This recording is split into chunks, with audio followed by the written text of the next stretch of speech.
नमस्कार, आप देख रहे हैं 24 इंडिया न्यूज। तो आइए शुरुआत करते हैं आज की प्रमुख खबर से। कार्यकर्ता पूरी ताकत से चुनाव में लगकर पार्टी को दिलाएं जीत। तूफानी सरोज जनपद जौनपुर के जाफराबाद थाना क्षेत्र के स्थानीय कस्बे में रविवार को समाजवादी पार्टी के जाफराबाद विधानसभा के कार्यालय का उद्घाटन हुआ। कार्यालय का उद्घाटन बतौर मुख्य अतिथि केराकत विधायक तथा पूर्व सांसद तूफानी सरोज ने किया। उन्होंने इस मौके पर कार्यकर्ताओं में जोश भरते हुए आह्वान किया कि कार्यकर्ता बिना एक पल का समय गवाए समाजवादी पार्टी की प्रत्याशी प्रिया सरोज को जीत दिलवाने के लिए जी जान से लग जाएं। उन्होंने कहा कि मोदी सरकार की जनविरोधी नीतियों तथा असफलता को जनता से बताएं। कार्यक्रम को मछली शहर लोकसभा के प्रभारी डॉक्टर अवधनाथ पाल, जिलाध्यक्ष राकेश मौर्य, पूर्व जिलाध्यक्ष लाल बहादुर यादव, जाफराबाद की विधानसभा प्रभारी डॉक्टर सरफराज खान, राजेंद्र यादव, टाइगर रत्नाकर चौबे, आलोक रंजन आदि ने संबोधित किया। कार्यक्रम की अध्यक्षता विधानसभा अध्यक्ष नंदलाल यादव तथा संचालन जमाल हाशमी ने किया। पार्टी प्रत्याशी प्रिया सरोज ने सभी पदाधिकारी और कार्यकर्ताओं से अपील किया कि वे इसे अपना चुनाव समझकर लड़े। यह पार्टी को विजयश्री दिलाने की लड़ाई है। इस मौके पर जय हिंद यादव, आलोक त्रिपाठी, सुशील दुबे, डॉक्टर कायूम अंसारी, उमाशंकर पाठक, शिवमूर्त सरोज, घनश्याम यादव, अनिल कुमार यादव, फौजी शिवशंत यादव, अशोक कुमार यादव आदि सहित भारी संख्या में कार्यकर्ता मौजूद रहे। विवेक सिंह के साथ शेखर चौहान की खास रिपोर्ट। जनता लड़ रही है और ये चुनाव संविधान बचाने का चुनाव है। ये चुनाव पीटीए को आगे बढ़ाने का चुनाव है। ये चुनाव आवाज आगे उठाने का चुनाव है, क्योंकि विपक्ष को दबाने का बीजेपी काम करती है। उनका एक स्लोगन था, सबका साथ सबका विकास, लेकिन उन्होंने केवल अपना विकास किया है। उन्होंने केवल अडानी अंबानी का विकास किया है। उन्होंने केवल उद्योगपति का विकास किया है। मैं आपसे पूछना चाहती हूँ, उन्होंने कितने वादे किए थे? कहा था काला धन आएगा, कहा था कि महंगाई कम होगी, कहा था कि उन्होंने 2 करोड़ नौकरी का वादा किया था। उन्होंने ये भी वादा किया था कि महंगाई कम होगी, 15 लाख आया खाते में। क्या किसी के पास आया? नहीं आया। उन्होंने बस वादा किया, उसको फाड़ के डस्टबिन में फेंक दिया। लेकिन मैं आपसे कहना चाहूंगी, अब वो कहते हैं 400 पार, लेकिन जनता ने मुंह बना लिया। जनता क्या कहती है?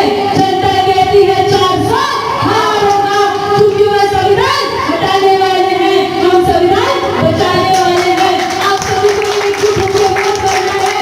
वो कहते हैं चंदा दो धंधा लो, नहीं तो ईडी भी आएगा, धंधा लो। वो कहते हैं 400 पार होगा, तो क्यों केजरीवाल जी को जेल में डाल देते हैं? क्यों कांग्रेस को बैंक सीज कर देते हैं? क्यों विपक्ष को आवाज दबा रहे हैं? क्यों ईडी का यूज कर रहे हैं?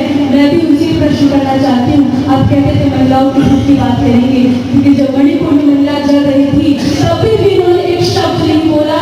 जब हमारी पहलवान बेटियां धरना दी थी दिल्ली में, तभी भी उन्होंने एक शब्द नहीं बोला। जब उन्नाव जैसे हाथरस जैसे केस हो जाते हैं, तभी भी कुछ नहीं बोलते। क्या करते हैं? बस अपने मन की बात करते हैं, लेकिन ये जनता की मन की बात नहीं करते। हम ऐसा चाहते हैं ना, वो जनता की मन की बात करें।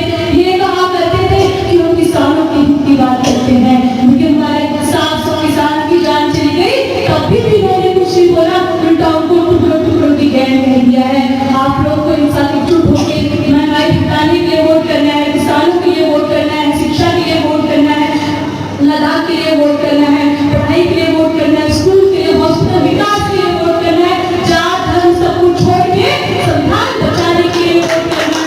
मैं आपसे कहूंगी, क्या कहते कि प्रधानमंत्री चाय बेचते हैं, लेकिन मैंने सुना है बीएसएनएल बेच रहे हैं, रेलवे बेच रहे हैं,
करके संविधान के बारे में बताइए कि मैं यहाँ खड़ी हूँ, ये भी संविधान के लिए है। आप ना विचार करते हैं वो भी संविधान के लिए है। आप वोट कर रहे हैं वो भी संविधान के लिए है। आप नेता चुनते हैं वो भी संविधान के लिए है। समानता का अधिकार भी संविधान ने दिया है।